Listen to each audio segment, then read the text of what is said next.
یه کشمویی داشتم که خیلی بهش وابسته بودم. این نبود، بعد بهت نشون میدم. آخه نه اونقدر صف بود که سردرد بگیرم، موهامو خیلی خوب جمع میکرد، نه اونقدر شل بود که هی موهام وا بشه. بعد وقتی هم که جداش میکردی از مو توش گره نمیخورد، گیر نمیکرد.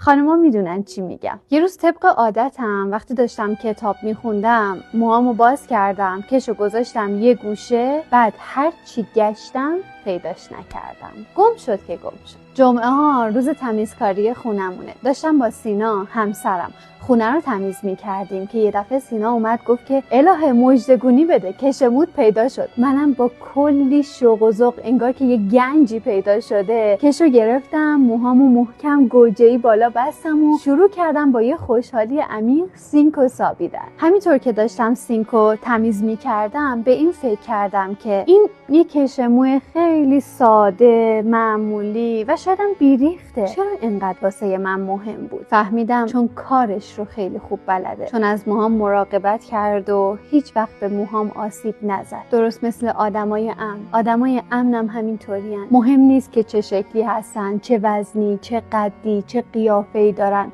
ورزشکار یا معمولی، بلند یا کوتاه، چاق یا لاغر. اصلا قیافه و ظاهرش مهم نیست.